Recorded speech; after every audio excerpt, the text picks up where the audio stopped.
I wish I had more reaction to... Whoa. Say it again. Taylor.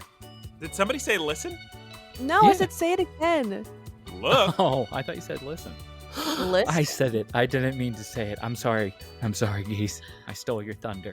You can say Taylor. Taylor. There Taylor, we go. stop first. Just gosh darn. Okay, Clambos, welcome to Look, Listen, Cast with Geese and Guyera and Taylor. It's episode 40. This time, the 8th episode of To Aim to Be a Pokémon Master starring Pokemon. It's a podcast about Pokemon and other things, and we have a special guest today. That's right, it's Charlie. Say hello, Charlie. He's asleep. He's so cute. Thank He's a you for dog. saying that, because much like my last dog, everybody thinks he's really ugly except for me. What?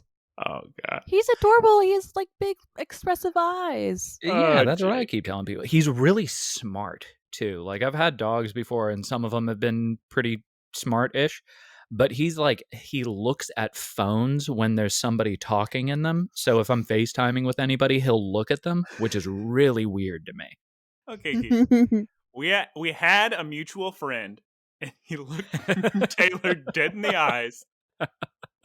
And mind you, I don't know if this was before or after Taylor started dating his ex-girlfriend, but It was way after. he looked him dead in the eyes to Taylor's dog and said, "That is the ugliest dog I've ever seen." I thought she was adorable. She was a little Shih Tzu. Whoa. Aww. Yeah, she's pretty cute. Taylor, repeat what kind of dog breed mix Charlie is. A rat terrier pug mix. Luckily, he Oh. evolved from a rat into a dog. Clambos, I'm sorry to say, it's correction time here at Look, Listen with Geese and Guyera and Taylor. Are you finally going to mention the battery life on the DualSense Edge? What? So many episodes ago when you were like, they wouldn't have worse battery life in an updated controller, and they actually, not only is the battery life worse, but the battery itself is smaller. Well, it's funny you're holding on to. I thought you were going to say, remember when you said that for weeks, every week, week Every in, week night. out? I How have it good written on a piece of paper next to my bed. How good the battery life is? Correction. Calling Kadabra Yuri Gera, but his Japanese name is Yun Gera. So not even. Honestly, that just makes me Oh. more upset at Yuri Geller. But no, we forgive. Geese, what do we do in this house? We forgive and forget Yuri Geller, right? Much like Gandhi. Yeah, I have that cross stitch on a pillow. Okay. Because Yuri Geller? He's going to come after you if you have his name stitched on something. no, he said he doesn't care anymore. He said happy everybody to the new Pokemon. He loves everybody. And he receives letters from all around the world. It is me, Yuri Geller. Is what he That's said. cool. Good for him. That's pretty sick. It's pretty sick. How many years did it take him to get over that?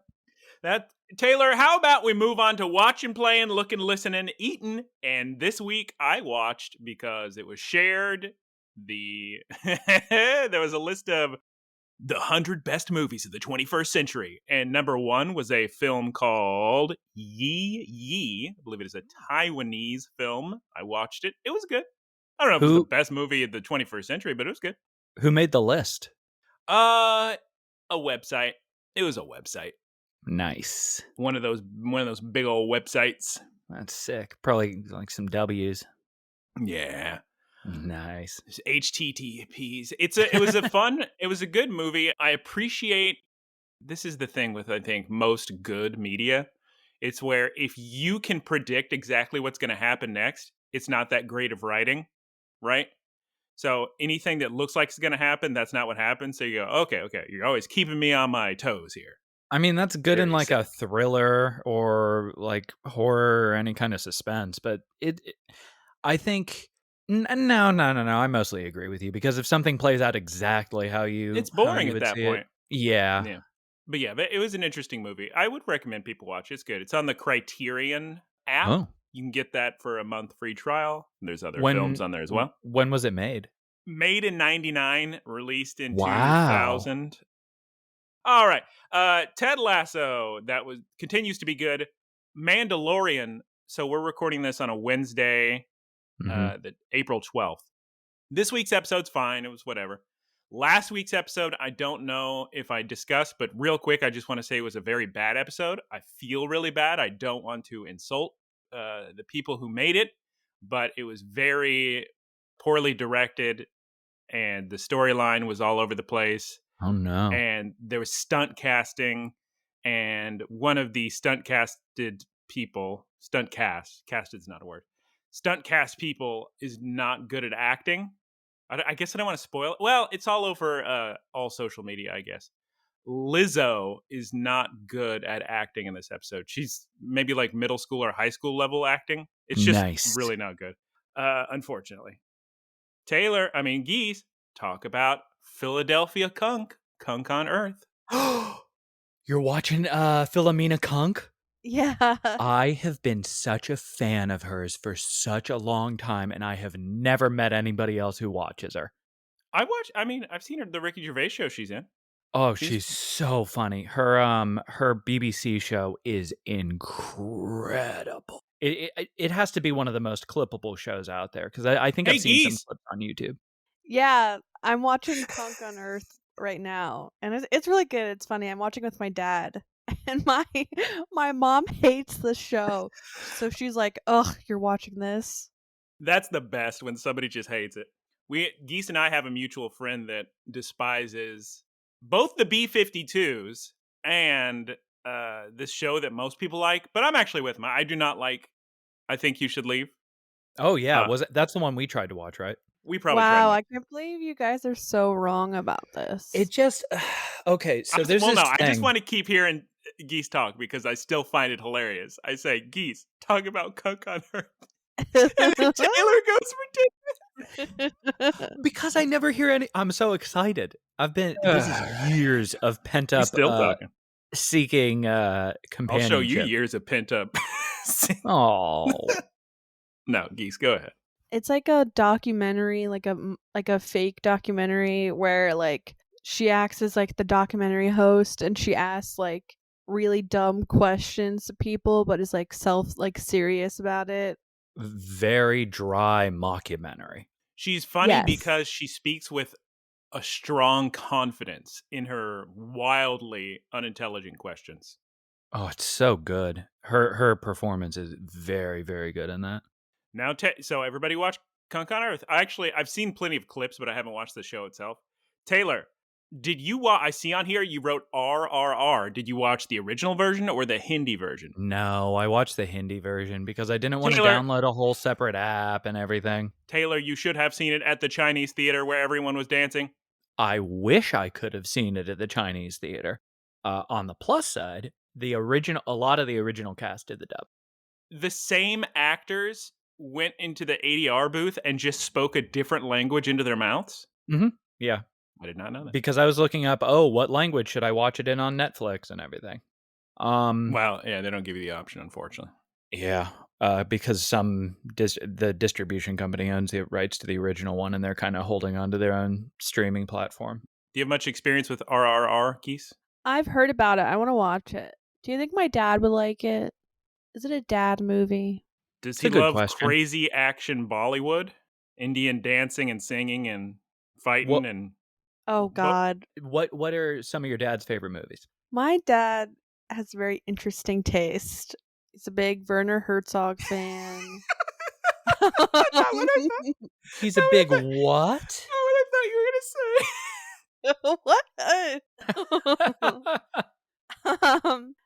to say. He likes movies from the 80s. He likes movies. What's that guy? The one about a guy who goes to Scotland and he's like an oil person from Houston. There Will Be Blood. Famous for recording on location. He likes the Coen Brothers. Scotland. Oh, she's asking. Oh, friend of the show, Dad. And Charlie. We got a bunch of guests today. Mm-hmm. Where's Justin? God, I can't imagine laying in bed and yelling for one of my family members. Oh, I know. I had to do it a lot during my first 2 months of recovery, and it was so weird. Cousin Alexander. He can't hear me. If he likes movies from the 80s, he would love RRR. It's very silly. It has a lot of themes that you don't really see in a lot of movies, which I found very refreshing. Themes like No, wait. friendship. Hold on. He likes the weird movies from the 80s that nobody watched. Geese has typed local hero. Local guess that's a hero film? Justin saves people Yeah. in supermarket. 2 local boys found dead. Well, Taylor, actually, Justin and I did go to the supermarket yesterday. What did you get? If you say bad coffee. Oh, we just got margarita mix. My ringtone reflected that choice for a long time. More margaritas. Do you know? I don't even know if you know this, Taylor. Because of your ringtone, it turned into a big meme in my family. When my cousin was very young, she used to just sing that all the time in Mexican restaurants, and everybody was amused. Yeah, I'll send you the video. Oh, that's great. But yeah, loved RRR. The kind of abrupt ending, but very just great. I enjoyed it. Altered Carbon. It's I complained the entire time I was watching it because it was one of those shows that I've heard about a lot, and I like a lot of the casting because it's not just like a model parade, and the setting is very cool. Conceptually, it presents a lot of really, really unique opportunities, and it wound up being, at least the first 2 episodes, a lot of unnecessary sex and a lot of unnecessary violence. And I don't like when shows lean on that to seem more mature, but the dialogue would be appropriate at a like 9th grade level. That bothers me a lot. Also bothers me a lot when people do something in the distant future and it's like, oh, this could just be 2015, but everybody dresses differently. So I'm gonna give it a few more episodes. Very sick. Very In video games this week, I did an immense amount of raiding in Pokemon Scarlet and Violet. Well, actually, it was just 2 copies of Violet. I had 2 Nintendo Switches, and they were connected via Union Trade, and I just kept raiding these Dittos. And Clambos, like I said before, you want to bring in a weak Pokemon, so I both had them with level 1 Choodles, with the worst stats you can get, with only one move, which is Shell Smash. So that way, when the big raid Ditto would use Shell Smash, all of its defenses would go all the way down. And so I would complete these Ditto raids in just a matter of seconds. And I caught so many Ditto, just dozens and dozens of these Dittos. And why are these Dittos great, Clambos? Like I said last week, they're all great IVs, perfect IVs. You get a ton of items at the end of the raid. It's perfect for if you want to get a competitive team going. And since I was catching on 2 languages, I can trade them with each other. And now they're both Masuda Dittos, and I can increase the odds for shiny breeding.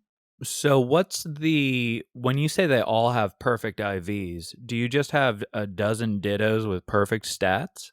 Yeah, most of them have perfect stats or great stats. I think it's rare to get the perfect stats, but you can fix that in the current games by feeding it a bottle cap, I believe, to up the stats. But it just saves a lot of time and money. Are you going to delete any of the Dittos or release any of them or? No, I don't really see a need to. It's not like my boxes are full or anything. How many Choodles did you bring with you? You only need 1. Oh, you only need 1? Okay.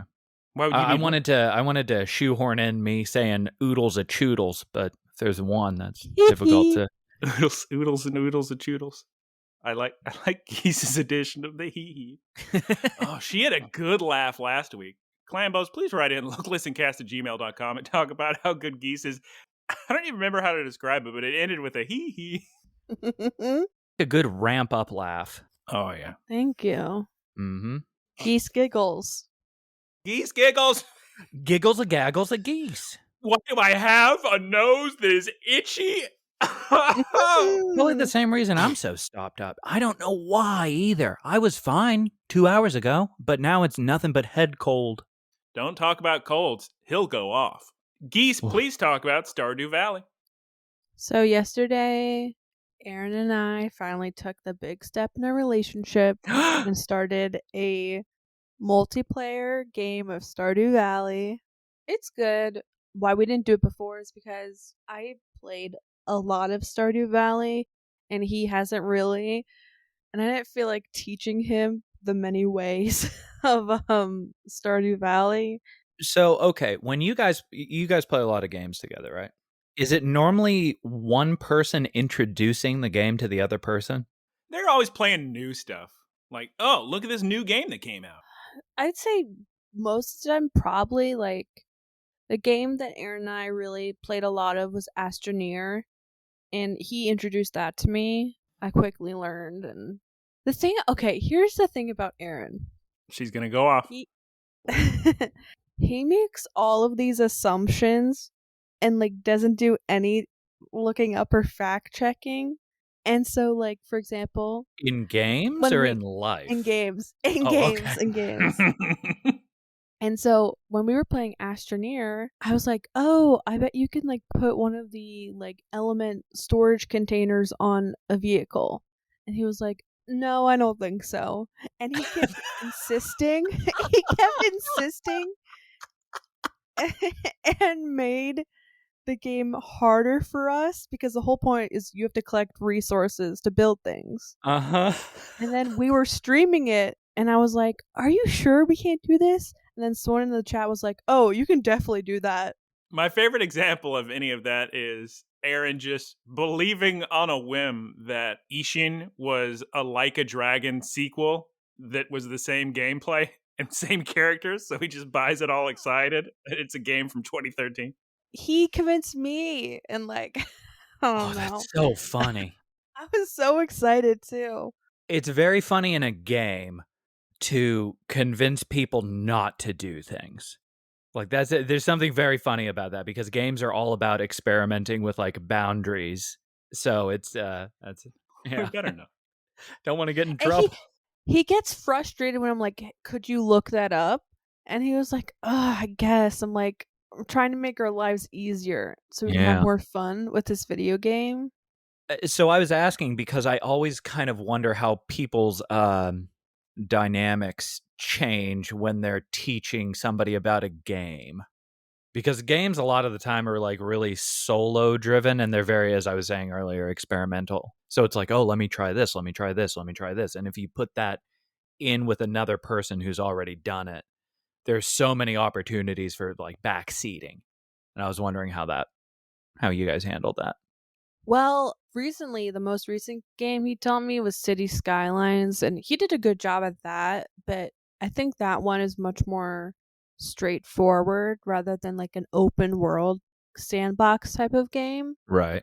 There's some backseating with that because we're both trying to design a city, and so we have different opinions on road types, for example. And I had one experience because the person that I am with does not like video games. I don't know if I've told you this, but early on, I'm very upfront with how much I play games because I play a lot of games. And she said, oh, I haven't really played any games. And I said, oh, have you played any? So, oh, what games have you played? And she said, oh, I used to play some with my friends when I was younger. We would all play games together. So I'm thinking like Super Mario, Mario Kart, Mario Please tell me Party. it's some Turkish. I said, what did you guys play? She said, we would go to internet cafes and play Counter-Strike. And I was like, what? And she said, yeah, we would play Counter-Strike. Just this person who has only played one game in her life has only played Counter-Strike in an internet That's so cafe. Funny. Terrorists win. Very immune.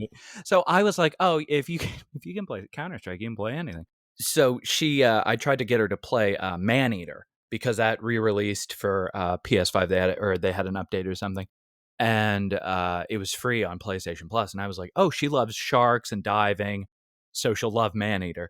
So I get her to play it, and she starts out, and she's doing okay, but she's having a hard time controlling the shark. And I was like, oh, this should be very easy. And I was like, oh, you can do it. I'm a very positive person.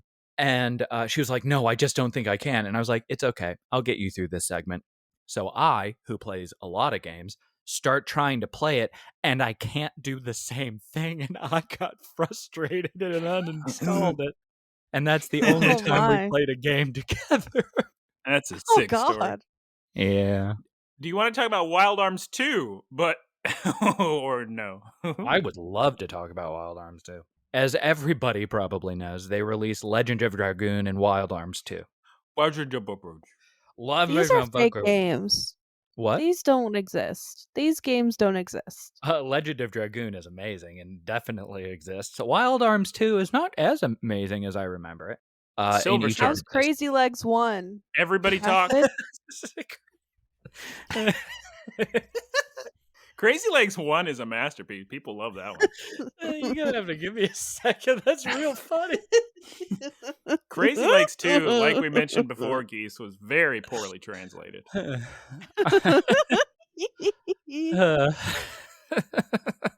Taylor, just become fluent in Japanese, and then Crazy Legs 2 you can play on your Japanese account. Oh, yeah. Get a Japanese trophy. Ooh. Goodbye, Okay. Geese. So Wild Arms 2, I used to buy games based on the amount of discs something had. That's how I wound up playing Lunar 2.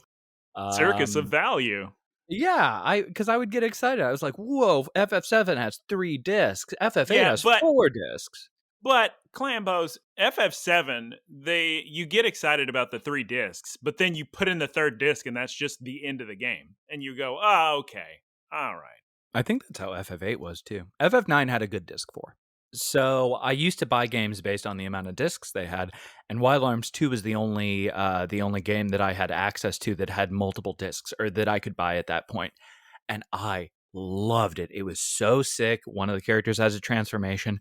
Replaying it, it's so slow and so clunky, and the story has some unique aspects to it. The setting is very interesting. The world is very interesting.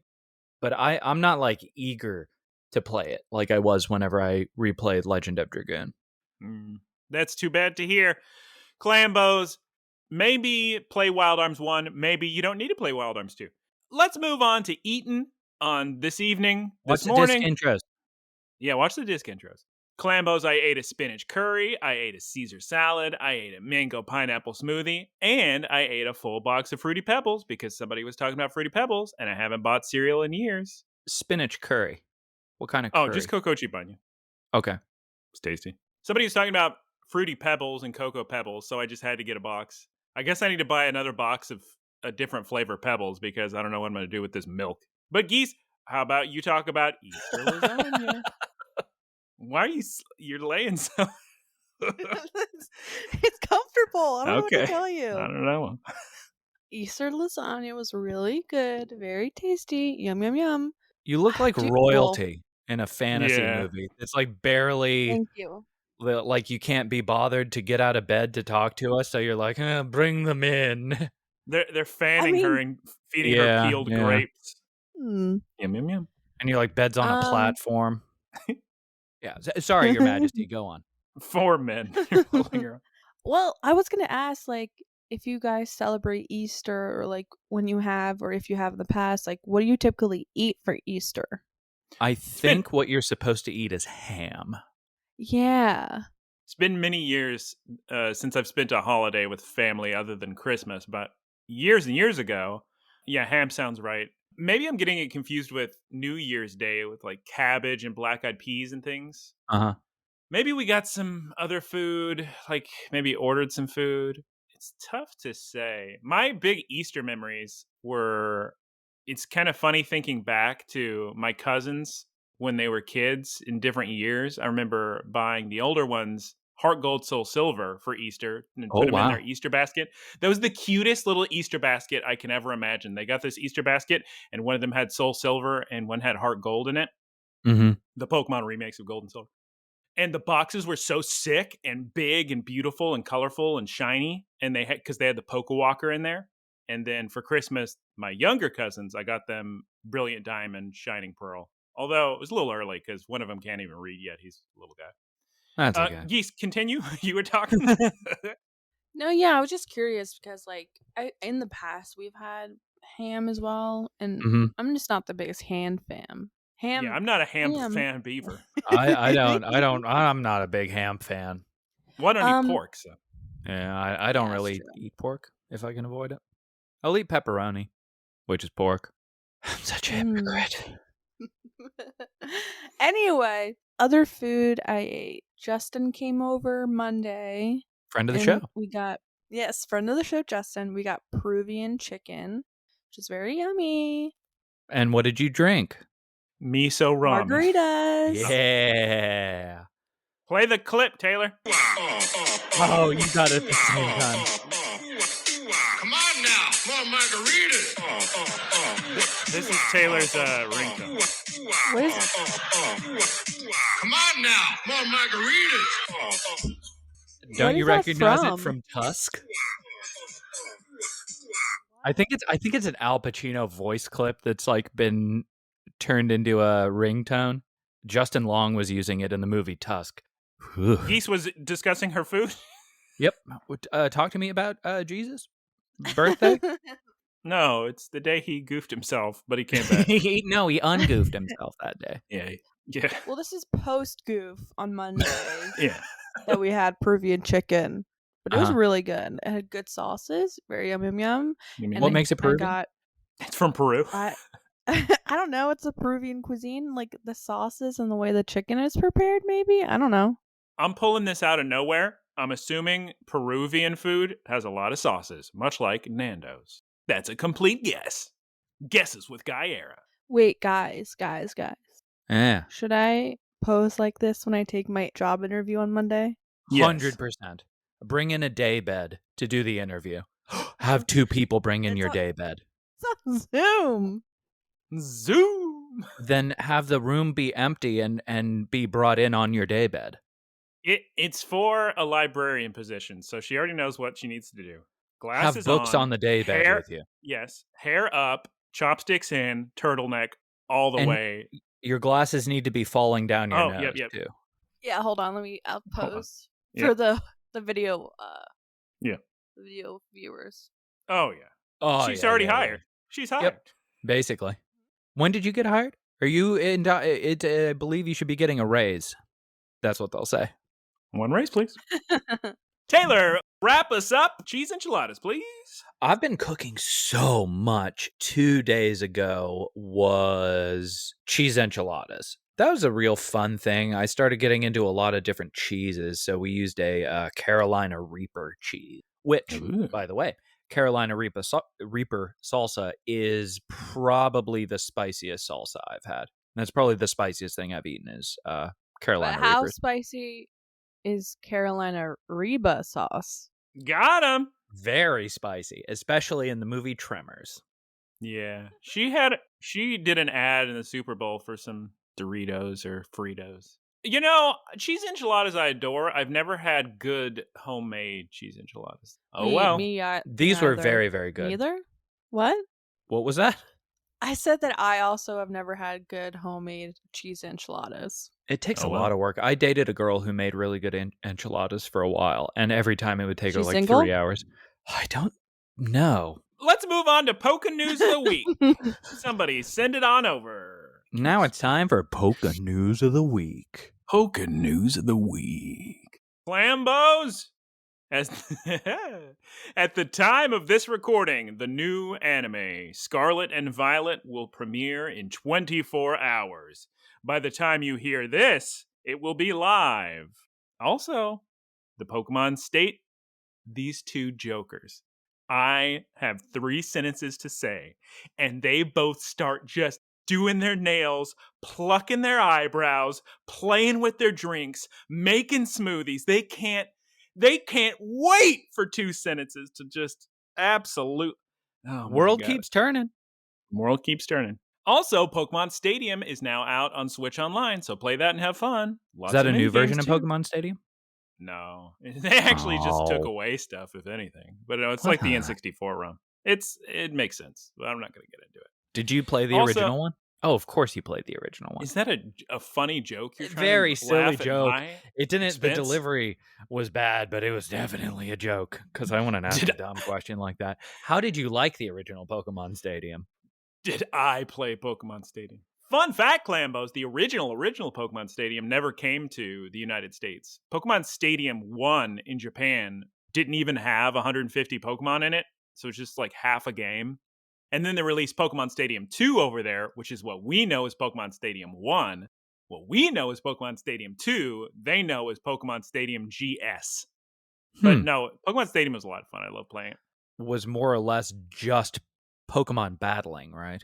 But the big appeal was that it was in 3D. Pokemon Stadium was a ton of stuff. You had full battles. You can bring all your Pokemon from the Game Boy games. You could play with the transfer pack.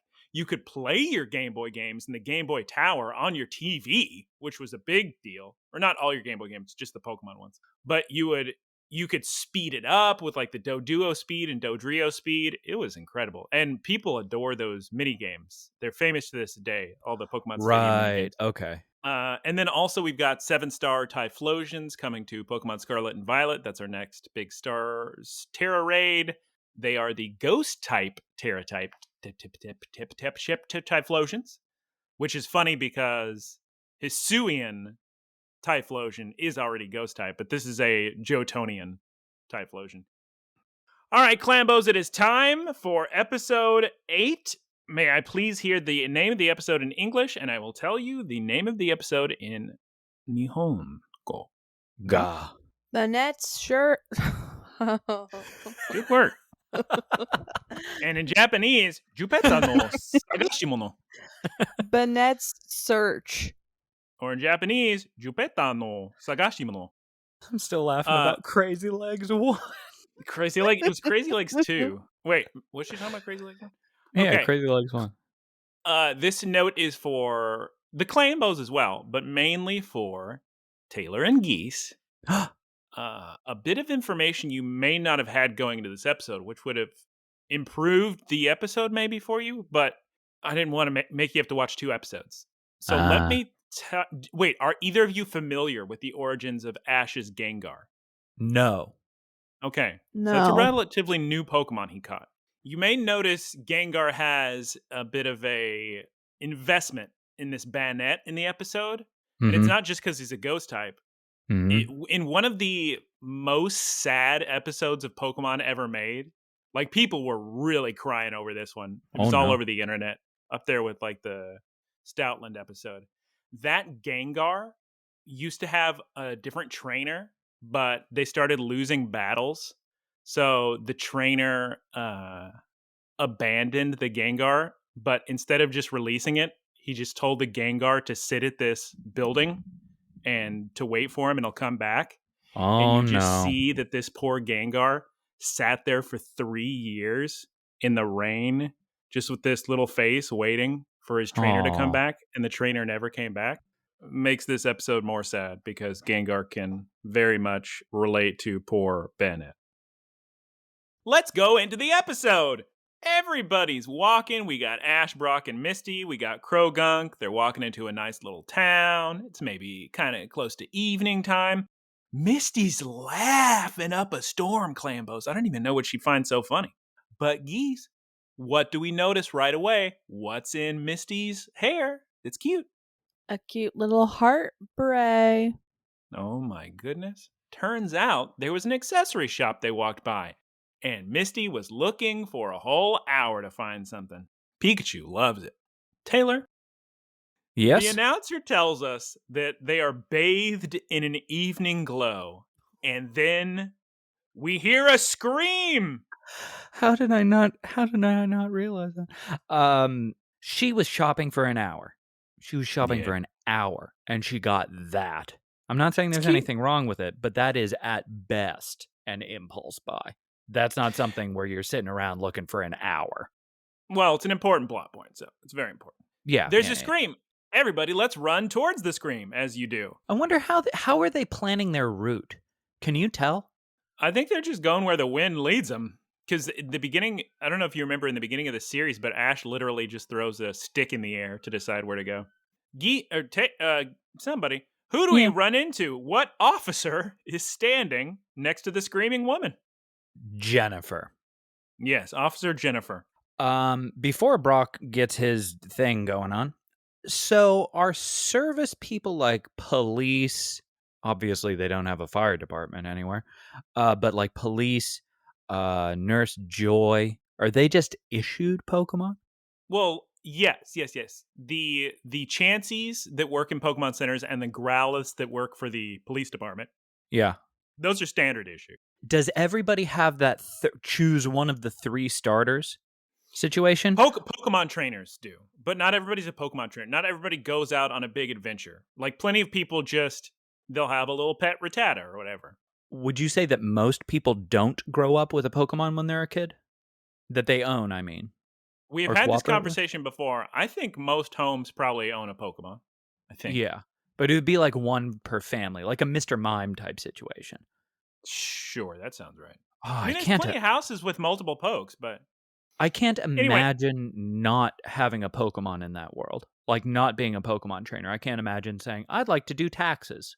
Yeah, I mean, it happens. Well, you could get a psychic type that could help you with that. Anyway, Brock flirts with Officer Jenny. Krogunk immediately stabs him with the poison. Misty pulls him by the ear. We're trying to figure out what's going on. Why are people screaming? Ash figures out that there's been some sort of strange phenomenon. And I'm going just by the title of the episode. I'm thinking it's Banette, guys. I think the strange phenomenon, I think it's Banette, the ghost-type Pokemon. What is Banette? Jupetta in Japanese. Sick. All right. So Officer Jenny, Ash, and Gengar, Ash's Gengar, are going to solve the issue. And so they go into the spooky house. It's very dark, and the music's terrifying. Let's split up, as you do in horror Would scenarios. you do that? Like, let's say the 3 of us were in that situation. Would you split up in an old house? That seems like a mistake. Well, actually, I don't believe in anything supernatural, so I probably wouldn't. Unless there was an actual danger of an actual insane human murderer, wouldn't bother me. Yeah, if you were just searching the house. But I mean, like, responding to a situation like they are in this situation, I always kind of wonder that in Pokemon, because you normally don't see a lot of human criminals outside of organized crime. That's a good point. Brock and Ash go upstairs. Growlithe is sniffing in the kitchen, and Misty sees something so sick, Clambos. What a good throwback. They show the ghost model from Red, Blue, and Yellow. The ghost model before you have the Sylph scope, so you can actually see that it's a Ghastly. It's just that ghost model. Oh my gosh. Oh, that's very cool. Misty calls to Jenny and says, "Oh my god, it's a ghost," but it quickly disappears, and Gengar's just floating around unfazed. I mean, why would he be scared by a ghost? I mean, come on now. Oh, okay. So I have a lot of questions this episode, so I hope you're ready to stop a bunch. How familiar are people with ghost types? Because everyone's screaming that there's a ghost, but it's like ghosts aren't supernatural. They are scientific, right? Anime canon and other stuff maybe is conflicting on this. Think of it this way. They're still scary. They're still scary to people, and you still have an intruder in your house. Yeah, because that's what I was thinking. Like, maybe everyone's reacting to the intrusion. They're not scared because of an existential everything I know is a lie crisis. They're scared because ghosts are inherently scary, and there's an intruder in their house. So they'd freak out if there was a bear in their house. It's not specific that it's a ghost. But ghosts are scary to them still. Right. But like scary as anything else. There's a scene later where Banette goes up to a little girl and she screams running off. That little girl probably wouldn't have done that if it was a Dedenne that ran up, you know? But it would do it if it was an Ursaring? Yeah, Ursaring, thank you. How'd you know I was thinking of an Ursaring?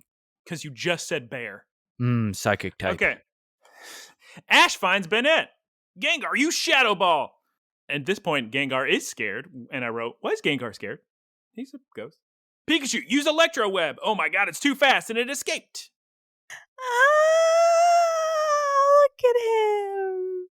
Oh, the dog has appeared, Clambos, but I thought Geese was doing...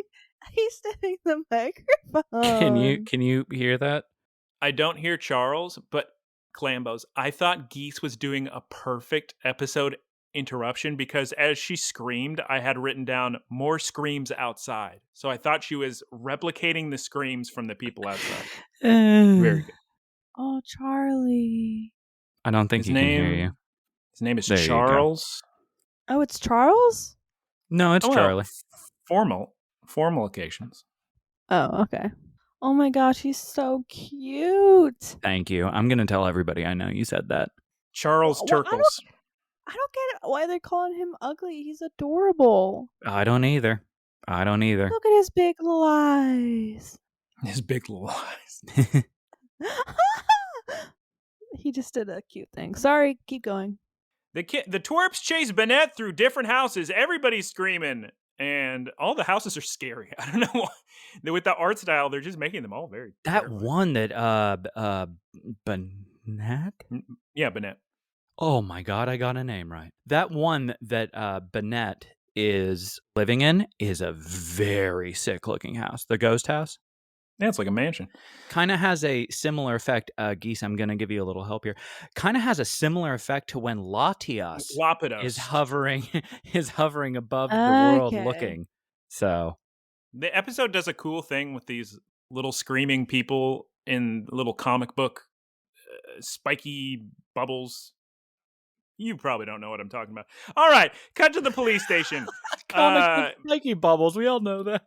Yeah, Banette's stealing heart cushions, heart mirror glasses, balloons, chocolates, and the ace of hearts. They're all shaped like balloons. Oh my god. I immediately, because I'm a genius, think, but what about Misty's heart beret? What about her little heart hair clip? She's in big trouble now. We cut to Banette in her spooky mansion, where we're going to learn that she's lived in for a while. We see Banette take all these heart items and try to put them on her face in front of a mirror, and I'm thinking, what is she just trying to be fashionable? And Banette, Geese, is frustrated with herself. And then she does something very scary, which I've never seen before. Geese, what does she do with her mouth? She unzips it. I thought it was sick. It's just a little scary. Oh, I thought it was so sick. It's straight out of Paranormal Activity. And what does she pull out of her mouth? Pause it real quick. What Paranormal Activity had a zipped mouth? No, I'm talking about what's in her mouth. Oh, yeah. Geese? A picture. Thank you, Geese. A picture. That's spot on, Geese. It's a photograph. I was trying to do Imogen Peep. Banette pulls out a photograph, a dirty old photograph of a little girl with pink hair and a little substitute doll with a little heart hairpiece. Clambos, it appears if you put two and two together that this image that Banette is looking at is Banette's old trainer when Banette used to be a substitute doll. Now, I actually misunderstood this episode. I thought that the Banette just used the move substitute, but this episode's more going with Pokédex lore, Lore, not Lure. Okay, Lore, so not lure. I'm glad you had context for this and what Banette was, because as soon as I saw that picture, I thought, because this happened a couple episodes ago, my mind was like, oh, more dead kids. Okay. No. Child's alive. Thank goodness.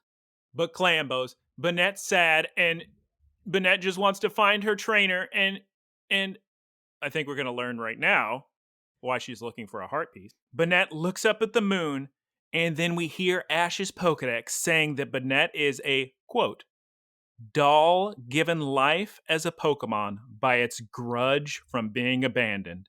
We cut to Ash, and everybody feels bad for Banette. Ash has got to know more! Geese, Ash is going to go find out more, but what's the problem? Everybody's... What? Everybody's... What's going on? What's the problem? What's happening? What happened? What's wrong with everybody? They're scared? They want some dongles, maybe, Geese? Oh, they're hungry. They're hungry. Everybody's hungies. Oh, Sorry, God. I was lost. Another Geese plot is point lost. about hunger. Yeah. I know. Oh wait, I wrote a note that says, "Oh no, Taylor." Yeah. This is just his episode. They just keep writing hungry characters, and being hungry is so awful. Is that the title of your memoir, Hungry and Abandoned? Probably not. Cut to Brock flirting with Nurse Joy. We get another little Krogunk punch, and everybody pulling him by the legs. So, I wonder if Brock keeps Krogunk around to keep his bachelor energy in check. Yeah, keep him in line. But no, I mean, he keeps Krogunk around because it's his Pokemon. He likes him. He's his friend. Right, but I mean... But yeah, he is helpful. Yeah. Okay, Banette's still stealing heart things in the middle of the night. We see one kid's room with a very cute Charizard and Slowpoke toy. Kids at the cafeteria. Well, actually, they don't show this. They're just teasing us with food. But the kids say they're going to go eat at the cafeteria in the Pokemon Center. And now that they're full with food, it's time. We're ready to search. They see, Clambo, spoilers. No Team Rocket in this episode, I'm sorry. So you're not going to hear Geese say, Team Rocket. I was very surprised. I'm sorry, Geese. Just for the Clambos, can you just say Team Rocket? Just. Oh, wait, guess who's not going to be in this episode? Oh, perfect. Team Rocket. Yeah, They're They're not probably off eating or doing some kind of training for some esoteric job that they're going to excel at in the next episode. If you watch next time on Pokes, you'll see that they're preparing for next episode. Yes, because tomorrow. Next week is a big Team Rocket episode. Okay. Oh, sick. The kids see Banette is sitting on top of a building, and oh my goodness gracious, Geese, what happens to the photo in her hand? It flies away because of the wind. And Banette goes straight for Misty's heart clip. Misty. I'm surprised Misty doesn't understand what's happening because she is just sprinting from this Banette. Ash is trying to tell her she just watched the hair clip. Pikachu, use Electro Web. And, we caught Banette. Oh, she's a ghost. She's just going to ghost her way out of this one. Are there any ghost bug types? Ghost bug type. That's a very good question. Like a haunted Kakuna. Shedinja's bug ghost. Misty would deal with a ghost better than she deals with a bug. Because she was running away from a ghost, but she's been around ghosts. Shedinja's a very cool Pokemon. Kind of looks like a haunted Kakuna. Just going to put that out there. Shedinja is a bug ghost Pokemon. He's super sick. You only get a Shedinja if you evolve into a Ninjask and have an open spot in your party, and can only get hit by super effective moves. It's very interesting. Very interesting. Very sick. Yeah, I used to have one of those. Okay, now, little world clarity here. So dolls can become Pokemon. Evidently. Okay. Does that mean dolls are sentient? Or what's the limit on a doll becoming a Pokemon? Could Misty's hair clip become a Pokemon? There are Pokemon that potentially, yes. Because think of things like, Klefki is more like a little guy who just collects keys. Yeah, I was going to say Klefki, but there are objects that are kind of like Pokemon. Let's move on because I don't have all the answers for this.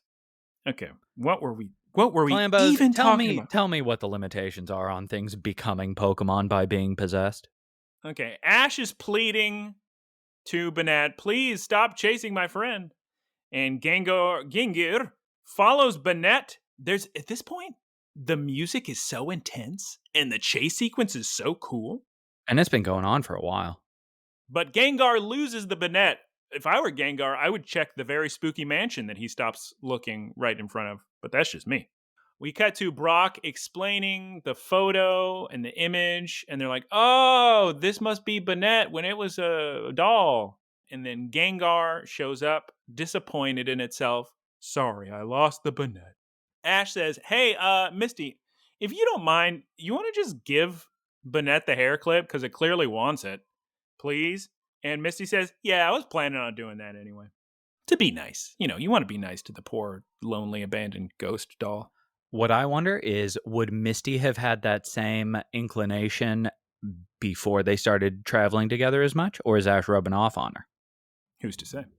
Mm-hmm. We cut to Banette picturing her trainer in the moon, remembering. Geese, do you recall the flashback? Do you want to say what happens in the flashback? It shows the house. It shows like a girl with the plush and having a good time, and she makes it a little heart thing, clip, hair tie thing, and then they're moving, and she puts the plush on top of a box, and everything's getting packed up, and there's only one thing left, which the plush is on top of.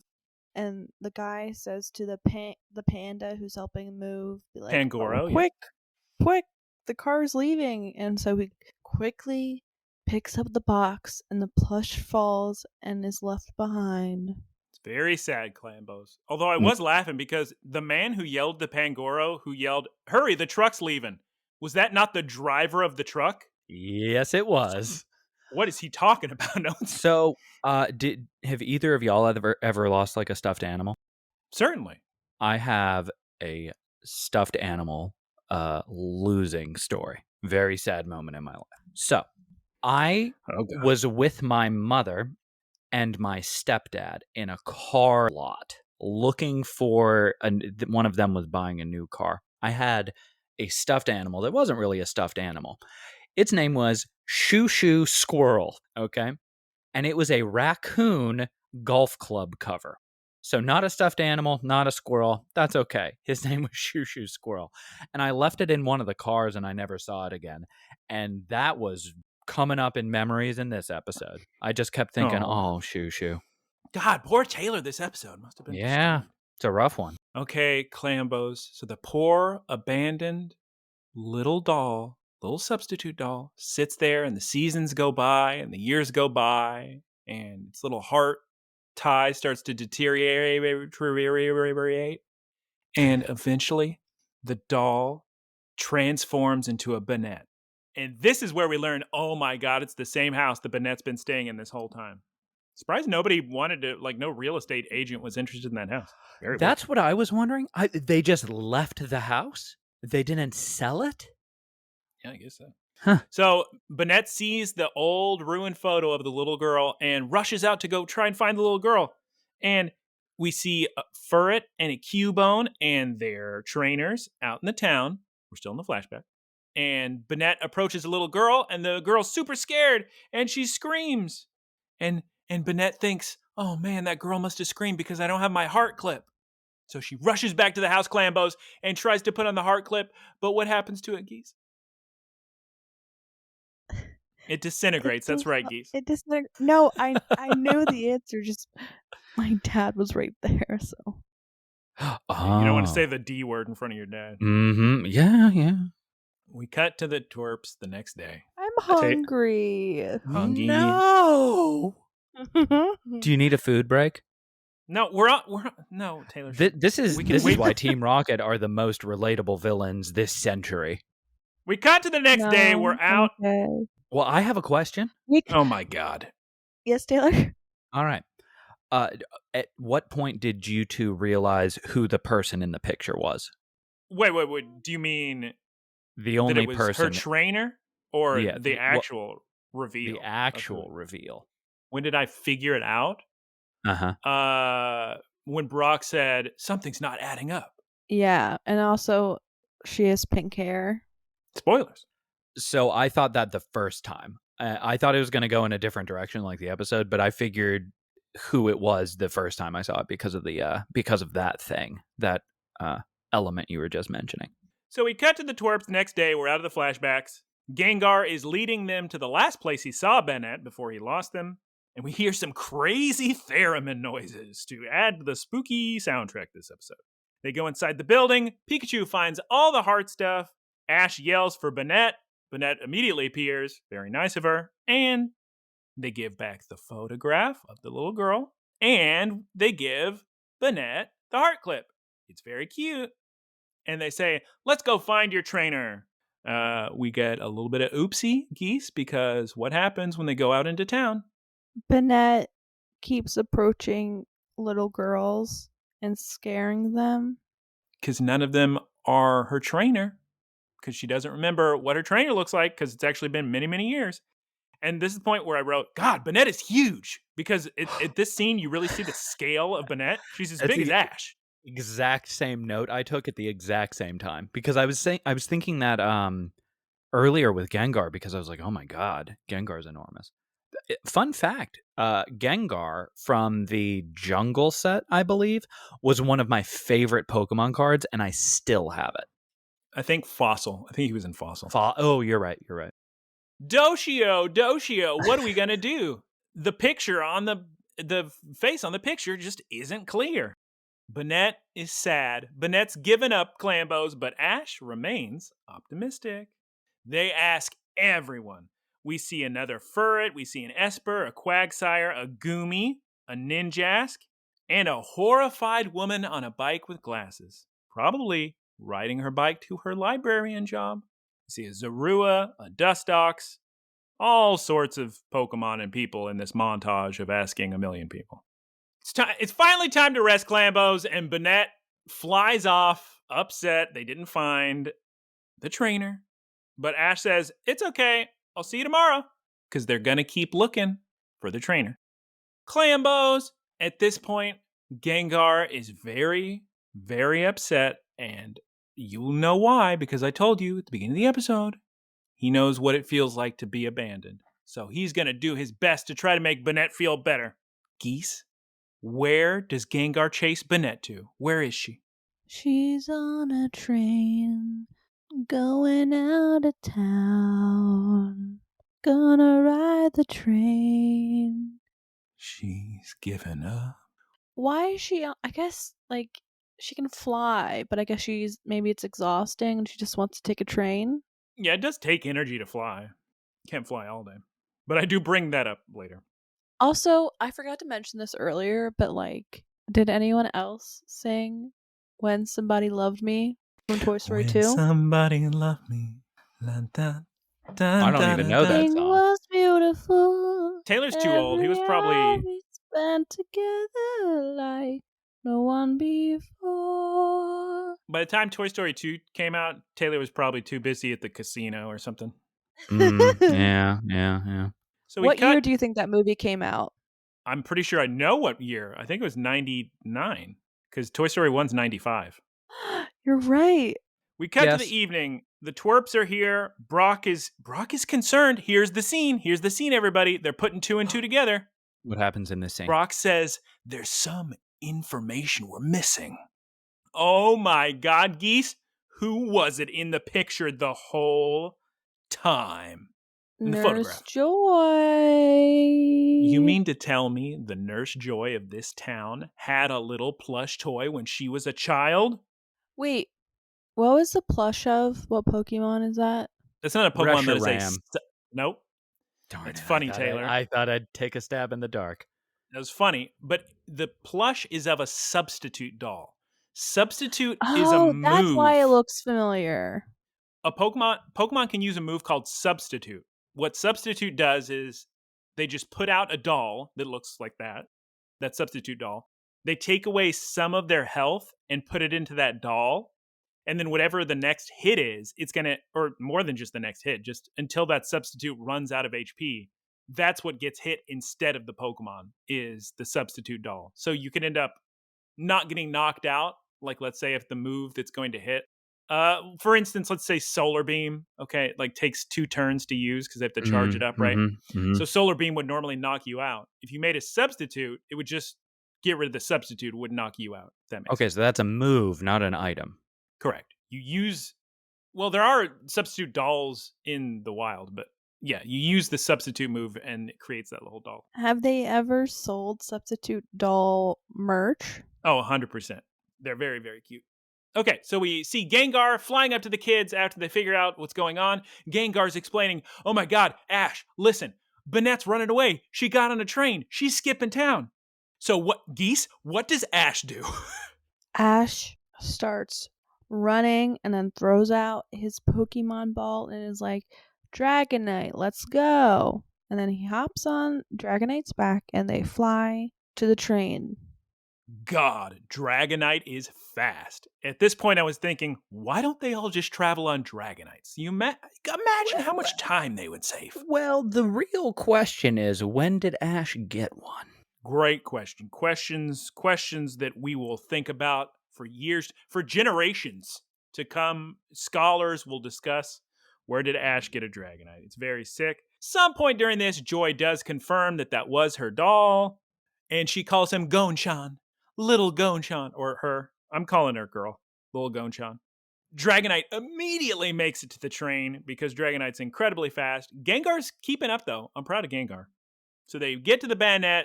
Ash says, Banette, we found your trainer. Jump on Dragonite. We'll go back. And Banette says, all right. And Nurse Joy remembers the heart clip. And Geese, who's crying? Who's hugging? Me. Thank you, Geese. You're welcome. You're welcome. Spot on. that was pretty good. Thank you. Nurse Joy and the thing. And the thing. I was really cracking up because when Nurse Joy was talking about her stuffed animal that she lost as a kid, it's given so much more emotion than most emotional beats in the show. And she's like, It's very that sad. stuffed animal. And she's getting all sad. And then, later everybody has even more intense emotional reactions. But it's not like the concept of death is foreign to the show, right? Like 4 episodes ago, that was all about that. And people are just like, it's okay. And then they just move on. But lost stuffed animal? Mm-mm. I'm telling you, Clambo, somebody on this writing staff has huge abandonment issues, and they are writing it into this show. Ooh, boy. But Nurse Joy's crying, Banette's crying, and Geese. Taylor, don't say anything. Geese. At this point, who do we see invisible up in the sky? Geese. You got this, Geese. You got this, Geese. Watching the whole thing. And I Come on, even you wrote got- in my notes, what did I write in my notes? I said, Lapidost, invisible in the sky. Geese, who is it? Come on. Latias. There oh you my go. gosh, Great she job. did it. But Or sound effects. Oh, I won't lie. I didn't remember when watching the show, so you can see in my notes I say invisible person in the sky again. It's not a tough name. I don't understand. Okay, Geese. Week after we see the Lapidrost, we cut to the next day, nice and sunny, shiny. And what do we see on Banette's head? The heart? No. gold. No, not at all. What? Oh, We- the nursing hat. The The nursing Pokemon hat. Center hat. She's a nurse now. And she's going to stay with Nurse Joy forever. And they're going to work together and have a fun time. So that means that ghosts aren't just created from dead things. No, a ghost can pop out of a Pokemon egg. It's fine. Huh. And Geese, what does Brock say after he says that Banette gets to spend every day with Joy all the time? Brock says he's very jealous. Oh, yeah, he said that. I remember now. Who do Yep. you think Brock's best match is? Oh, that woman, were we right? discussing that the lady, the trainer lady? The woman that he spent all that time with.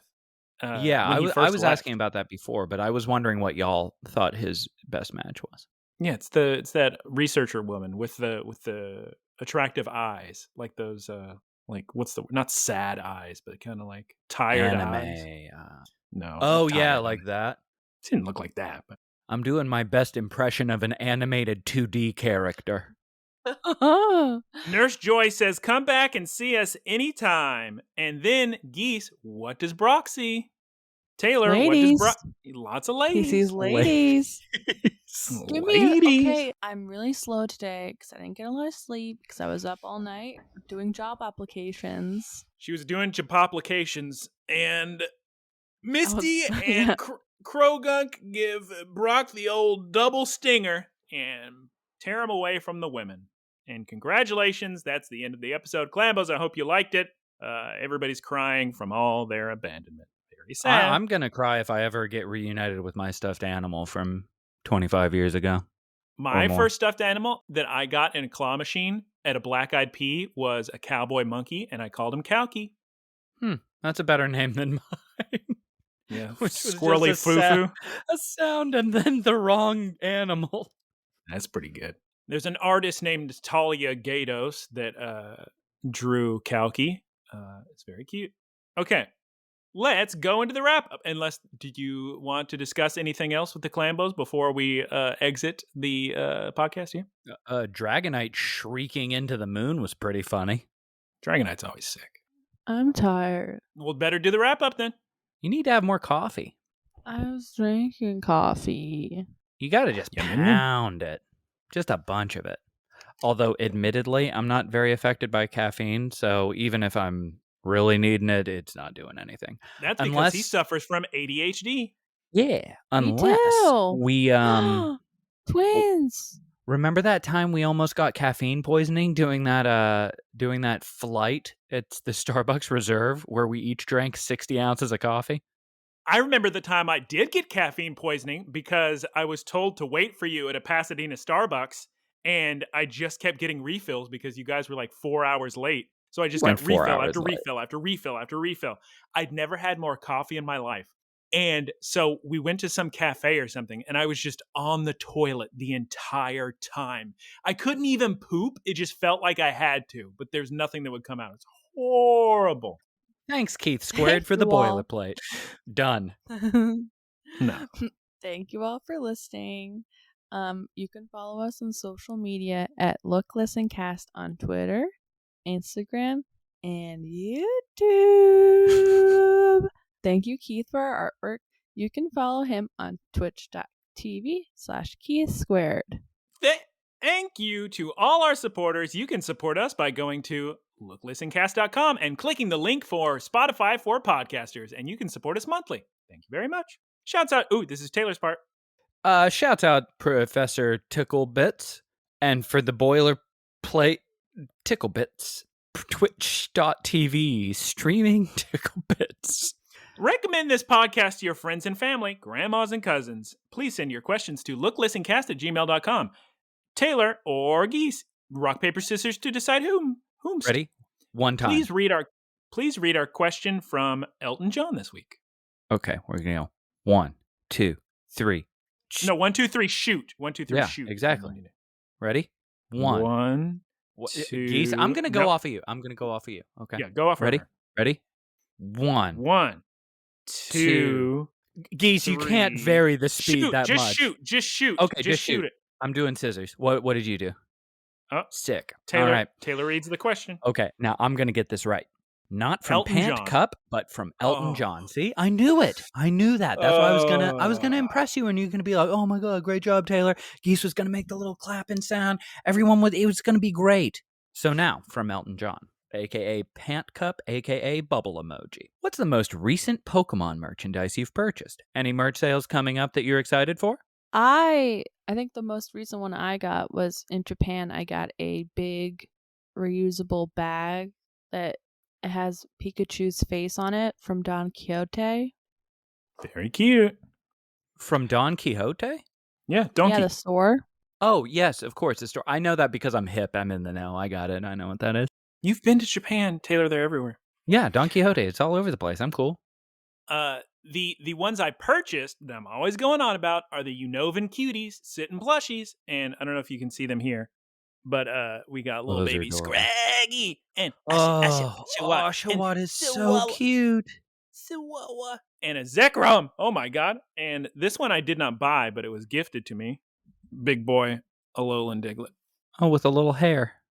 because he's Alolan. You know. Look, Clambos, there's Listen. a lot of Pokemon merch I'd love to have, like life-size Mareep or life-size Wooloo. Snorlax. Any life-size sheep really is fine with me. But I can't afford a Pokemon that big. Come on now. Oh my gosh. There's What? a Pokemon gardening wind chimes. Oh, I'll bet That's birds what would Geese like want. that. You should get a Pokemon bird bath. That's like Yeah. a little Blastoise shooting water into a bird bath.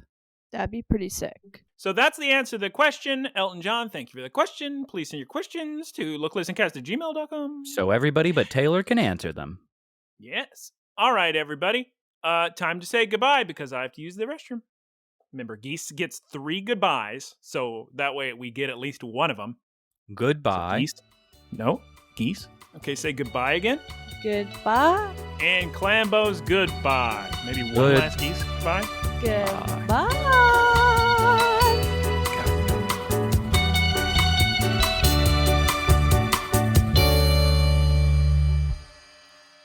Howdy, y'all. It's me, Geese Pete. Thank you for listening to the Geese Pete Productions podcast. Geese Peep Enterprises, doing business as Peep Industries, together with its subsidiaries, is a diversified worldwide entertainment company with operations in media networks, talent management, parks and resorts, multimedia entertainment, and consumer products and interactive media. Geese Peep Enterprises is a Dow 30 company.